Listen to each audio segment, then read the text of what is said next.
There's people that they like to put you into little cubby holes, you know? Jewish person, black person, Asian person, type A, type this. Now I do it too, in one area. I will label you with certain causes of problems. That's the only label I'll give to you, because it'll be accurate. Then there's Dr. Kobasa. There shouldn't be two S's in her name. Suzanne Kobasa came up with a hardiness type. If you live your life a certain way, you're more hardy, more adaptable, less susceptible to succumbing to stress. Then we had locus of control, Dr. Rotter. He developed this, and he looked at internality and externality, and people that are internally controlled do better, blah, blah, blah. Not true, but it's still used to this day, locus of control. We have stages of grief, you know, Kubler-Ross, you got to go through these stages. Totally ridiculous. People go through the stages they choose. Some people never get over loss. And I met a young lady who used to teach, she was a former doctoral student of mine, who believed we have a circle. We never get over loss. Loss will be part of our life forever. From the first toilet bowl flush of a goldfish, to the changing of the leaves in the fall, to loss of grandparents, etc. It's a cycle of loss. Now that doesn't mean that Kubler-Ross is wrong. It's just people come up with these personality types or ways of dealing with things all over the place. I mentioned Viktor Frankl before, Man's Search for Meaning. Viktor Frankl basically was looking for the meaning of life, and he was looking at what self-esteem really is, and he labeled people. We have the helpless, hopeless personality, Dr. Seligman. That was a long time ago. But today, it really, there are people that, they're all on Oprah. You know, when Oprah talks about you're an enabler, you enable people, or codependency. It was really the helpless, hopeless personality.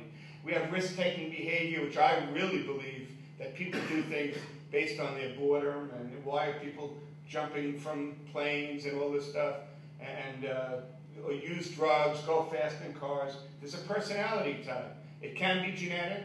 We're finding out that almost everything has a genetic predisposition or some relationship to the way we act. Wayne Dwyer, who's always on TV, I had to put him in. He has this whole sin of guilt personality. He has different levels there. Years ago, there was a Dr. Leo Buscaglia, the love professor. Phenomenal theory, but he believed in different stages of love and how that affects who we are. And of course, we have Abraham Maslow, hierarchy of needs. You know, we don't move forward in this world unless we take care of safety, and then we take care of love, and we move up until we're self-actualized. So what I want you to know, there are a lot of different personality types. And there's hundreds and hundreds and hundreds of people writing and theorizing and putting their philosophy down on paper. What do I think? I read them. I teach about it. But I don't believe in all of them. I pick the ones that work for me. Now, type A personality is one that I just want to focus on for a few moments.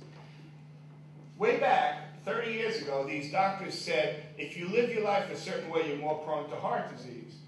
I want you to know 30 years after they came out with their book, they took the cover off the book and recovered it and put the same book out there again. This country believes that there is something called type A personality and that it does make one more prone to heart disease.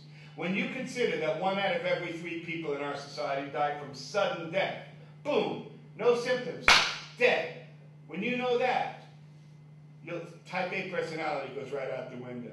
You could eat well, you could exercise, take all the fiber in your whole life, get enough sunlight, blah, blah, blah. 1 out of 3 die from sudden death, no symptoms. When you hear that, the real bottom line is you better go out and have a party, because we don't really know what's going to happen. I don't like to tell that to too many people about 1 out of 3. Anyway, type A personality. There's many characteristics. I just put a few down here. I just want to go over them. People that have time urgency. They rush from place to place. Gotta go, gotta move. They're always on the move. Time urgency. Oh, sorry. Having sex with someone. 10 o'clock, gotta watch a show. You know? Everything's on a watch. You stop whatever you're doing. It's time. I'm going to miss things. They're competitive. You ask someone who's type A, so how's your job? 80,000. Oh, great. Everything's a number. Everything's competitive. People who are type A are quantity versus quality oriented. Hey, how was your golf game? Won $4. Oh, great. I just want to know if you had a good time. They're quantity versus quality oriented. They do many things at once. They're multitasking. It's totally ridiculous to multitask. It's ridiculous. Not only dangerous. I know you text while you drive. I know how dangerous it is. But you got to sit down and sign a check. You can only do one thing well at a time. Multitasking is just foolish. You could disagree with that. I don't really care. But the real big one is people who are type A rush through tasks. Now, they were wrong. I have about 4 or 5 slides that just look at the research on type A personality. They were wrong. It doesn't make you more prone or coronary prone to live your life this way. But it does use up so much energy, and it is very stressful. It's many alarm reactions. So instead of worrying about type A and coronary prone, worry about, it's just not great to be this way. But if you think you could change just by some magic or a course or a tape, don't try. Because you've lived your life. You've learned to live this way. There's not much you could do to change it. Now, people always say, part of your instrument, your profile, you'll get a type A personality score. And let's see how you are, and you'll let me know. But it's interesting. If you want to know if someone's type A, during a break in the class, what you do is you stand outside the bathroom. Right outside, right down the hall. And the type A's, they're afraid they're going to be missing things. They've got to rush through everything, even the bathroom. So the guys will be coming out. On the way out, they'll be zipping up and buckling up. You'll see the type A's. They don't do everything in the bathroom. On the way out, they'll be finishing up. And if you look, if they're hardcore type A, look down at their shoes. They'll be wet. If you don't know what that means, that's okay. You know what it means. You got to take your time in there.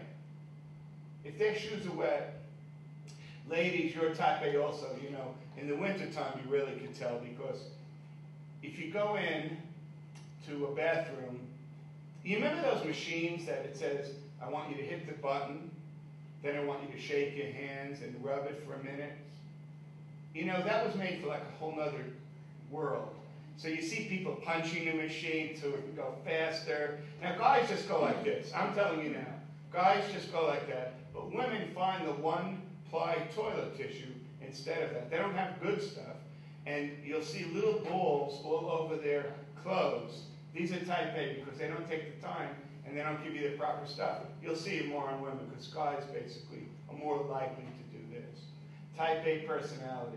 Are you? Are you this way? Multitask? All that? Well, I'm not going to get into it. When we start talking about coping, I could talk about things that you can do to break the cycle, but you can't change who you are. You lived your life, 20, 30 years to get to this point. It's not going to happen overnight that you're going to change. So this is an example of a personality type, and there are many studies here that I can go over. But what I wanted to do is I want to talk about stress concepts, general concepts. And our goal, basically, is to get you to have greater energy utilization, more control in your life, and have your physical and behavioral symptoms more in line with what is healthy. You can eliminate symptomology. If you have tension headaches, you can eliminate them. By the time you got to class today, you already had physical symptoms. I want everybody to take your hand. We'll do this fast because I'm going to run out of time. Take your hand, put it on this large flat muscle, your trapezius, and push down. What do you feel? Push down harder. What do you feel? What? Hard. Pain. We have pain. Continue if you're a masochist. Okay, sorry, stop. But if you're pushing your biceps, push it. Do you have pain there? Push it real hard. No, but because you need to use the muscles of your head and your neck to focus, to drive, to do all those things. So by the time you get here, there's waste products that are already built up in your muscle group, and they have to get rid of at a pretty fast pace. And if that continues by 2, 3, 4 in the afternoon, you got spasms, you have little crooks in your neck, all these things, and you learn how to get rid of them. Most people through drugs, acetaminophen and Tylenol and this and that. But that's what happens when you have a buildup of waste products. You already have the symptoms by the time you get here.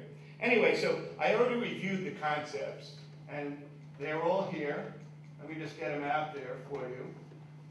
And I'm just going to, let's take 5 minutes, no longer, maybe 10. Tell me which one of these do you disagree with. Let me just, stress is not good or bad. Stress is not good or bad. It's only your body reacting to perceived threat. And pilots find better formation because of stress. People perform better. Athletes perform better. Almost everyone needs stress to be motivated. So I don't want to hear that stress is bad, as everyone tells you on TV. Do you have this? Are you stressed out? You got stress balls. You got everything to combat stress.